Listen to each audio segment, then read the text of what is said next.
भारतीय नौसेना का विशेष हाइड्रोग्राफिक सर्वेक्षण पोत आईएनएस सतलुज, इसने मॉरिशस में अपना 18वां हाइड्रोग्राफिक सर्वेक्षण पूरा कर लिया है।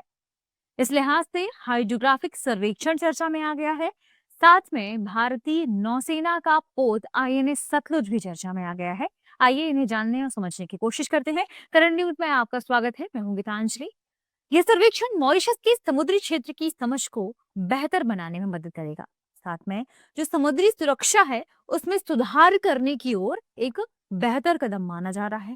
साथ में ये ध्यान रखिएगा कि यह भारत और मॉरिशस के बीच मजबूत संबंधों का प्रतीक कहा जा रहा है, जो रक्षा सहयोग को बढ़ावा देगा।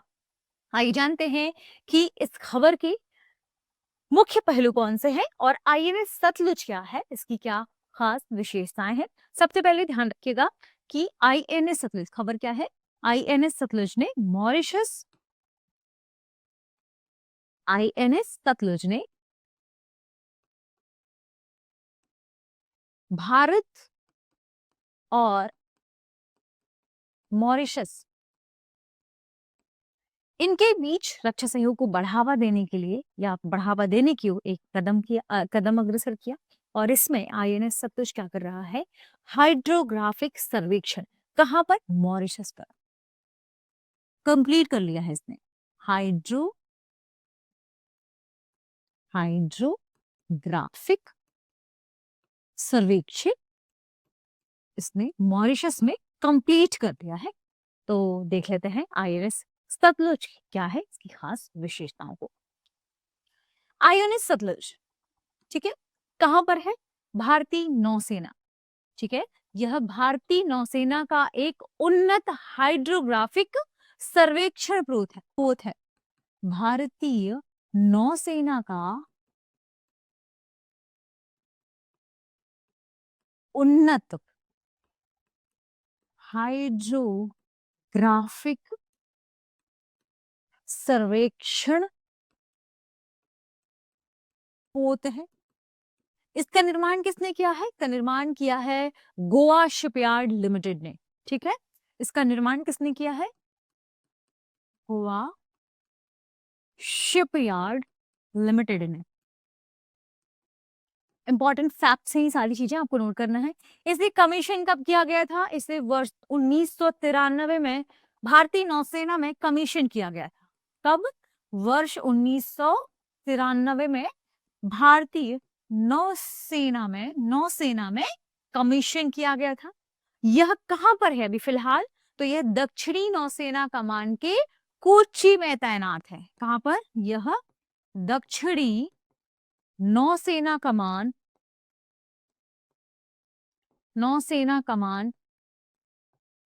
के कहां पर तैनात है, के कोच्चि में तैनात है, के अधीन तैनात है, किसके, ठीक है, कोच्चि, ये दक्षिणी नौसेना कमान के अधीन कोच्चि में तैनात है। यह पोत क्या करता है, यह इसकी मतलब इसकी बात करें कार्य, उसका मुख्य कार्य क्या है, इसका मुख्य कार्य है पोत की चार्टिंग करना।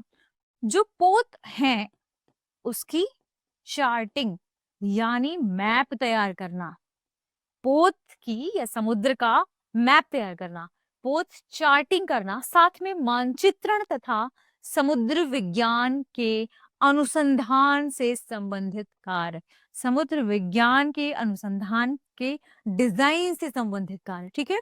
पोत चार्टिंग, ठीक है, ध्यान रखिएगा। मानचित्रण, समुद्री मानचित्रण के लिए इसका इस्तेमाल किया जाता है। समुद्र विज्ञान अनुसंधान के लिए ये डिजाइन भी करता है। किसके लिए, समुद्र विज्ञान अनुसंधान के लिए डिजाइनिंग, ठीक है। ध्यान रखिएगा आईएनएस सतलुज, इसकी इमेज देख लेते हैं। ये है इसकी इमेज, आईएनएस सतलुज की इमेज है, ठीक है। इसकी कुछ खास विशेषताएं हैं क्योंकि इसमें उन्नत प्रणालियों को सुसज्जित किया गया है। इसमें कौन कौन सी उन्नत प्रणालियां हैं, सबसे पहली है मल्टी बीम स्वाथ इको साउंडर। इसमें क्या लगाया गया है, सबसे पहले ध्यान रखिए, इसमें लगाया गया है पहला, कौन कौन सी प्रणालियों से सुसज्जित है, मल्टी बीम स्वाथ, ये है क्या? मल्टी बीम स्वाथ इको साउंडर क्या है? देखो, मल्टी बीम स्वाथ इको साउंडर, एक इसमें साइड स्कैनर भी होता है, साइड स्कैन सोनार जिसे हम कहते हैं, साइड स्कैन सोनार। और आप जानते ही हैं कि इस तकनीक का इस्तेमाल मल्टी बीम यानी एक प्रकार की, कई प्रकार की बीम्स, रेज, प्रकाश की किरणों को छोड़ा जाता है।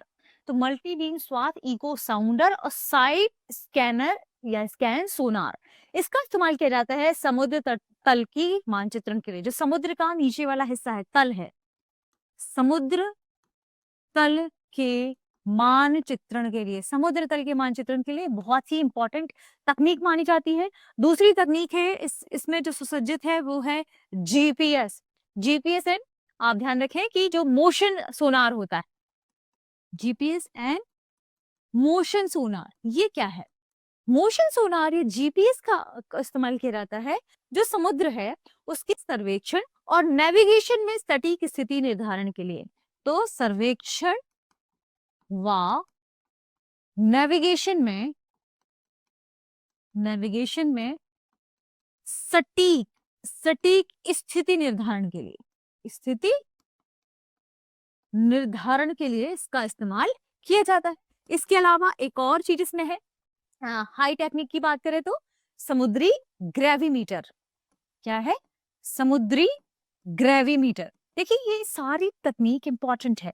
आपको अगर कभी पूछ लिया जाए समुद्री ग्रेविमीटर क्या है, पूछ लिया जाए ओशियनोग्राफिक सेंटर क्या है, ओशियनोग्राफिक सेंटर, ये भी इंपॉर्टेंट है। इसी के साथ आ जाएगा समुद्री ग्रेविमीटर, ओशियनोग्राफिक सेंसर। ठीक है, सेंसर क्या है? समुद्री ग्रेविमीटर और ओशियनोग्राफिक सेंसर, इसकी मदद से भूभौतिकी एवं पर्यावरणीय डेटा को इकट्ठा किया जाता है। भूभौतिकी व पर्यावरणीय डेटा इसके माध्यम से इकट्ठा किया जाता है। इसके अलावा इसमें एक स्वचालित यानी ऑटोमेटिक स्वचालित डेटा लॉगिंग प्रणाली भी है। इसमें स्वचालित डेटा लॉगिंग प्रणाली भी है। अब ये स्वचालित डेटा लॉगिंग प्रणाली क्या है? इसका इस्तेमाल, या इसमें स्वचालित डेटा लॉगिंग प्रणाली इसलिए है ताकि वास्तविक समय में डिजिटल सर्वेक्षण या डेटा इसके प्रसंस्करण के लिए कार्य किया जा सके। तो वास्तविक समय में एग्जैक्ट रियल टाइम की बात की जा रही है। वास्तविक समय का मतलब रियल टाइम में डिजिटल सर्वेक्षण डेटा के प्रसंस्करण के लिए इसमें काम किया जाता है। डिजिटल सर्वेक्षण डेटा, डिजिटल सर्वेक्षण डेटा प्रसंस्करण के लिए इसमें काम किया जाता है। तो ये टेक्निक इसमें शामिल है। ये ध्यान रखिएगा कि यह, जब भी हम बात करेंगे भारत और मॉरिशस के बीच जो यह हाइड्रोग्राफिक सर्वेक्षण हुआ है, क्योंकि आईएनएस सतलुज मॉरिशस जाकर वहां के लोगों को प्रशिक्षण दे रहा है। क्यों दे रहा है प्रशिक्षण? क्योंकि यह भारत की जो सागर परियोजना है, भारत की सागर परियोजना, SAGAR, भारत की जो सागर परियोजना है, इसके अंतर्गत भारत का हिंद महासागर में विस्तार सुनिश्चित करता है। सागर यानी security and growth for all in the region, security and growth for all in the region. ठीक है, ये भारत की जो सागर, इसका फुल फॉर्म है, ध्यान रखिएगा। यह इसका मुख्य मकसद क्या है? भारत मॉरिशस में जाकर क्यों ऐसा कर रहा है, वहां के लोगों को क्यों प्रशिक्षित कर रहा है, समुद्री गश्ती क्यों कर रहा है, वहां के जो गार्ड है उन्हें क्यों प्रशिक्षित कर रहा है? क्योंकि यह भारत की सागर यानी security and growth for all in the region इसका हिस्सा है। ठीक है, ध्यान रखिएगा। तो ये था ओवरऑल एक पूरा खाका किसके, आईएनएस के बारे में, आईएनएस सतलुज के बारे में और भारत मॉरिशस के संबंधों के बारे में। तो आगे बढ़ते हैं और देखते हैं इसके प्रश्न को। प्रश्न है, हाल ही में समाचारों में उल्लिखित आईएनएस सतलुज निम्नलिखित में से किस कार्य से संबंधित है? ऑप्शन ए पनडुब्बी विरोधी युद्धक अभ्यास, ऑप्शन बी हाइड्रोग्राफिक सर्वेक्षण, ऑप्शन सी मानवीय सहायता और आपदा राहत, ऑप्शन डी एंटी पायरेसी अभियानों में भागीदारी। इस प्रश्न का सही जवाब कमेंट सेक्शन में देना ना भूलें। मिलते हैं अगले सेशन में। शुक्रिया। अब एग्जाम की तैयारी को और बेहतर करने के लिए हमारे चैनल को लाइक, शेयर और सब्सक्राइब करना ना भूलें।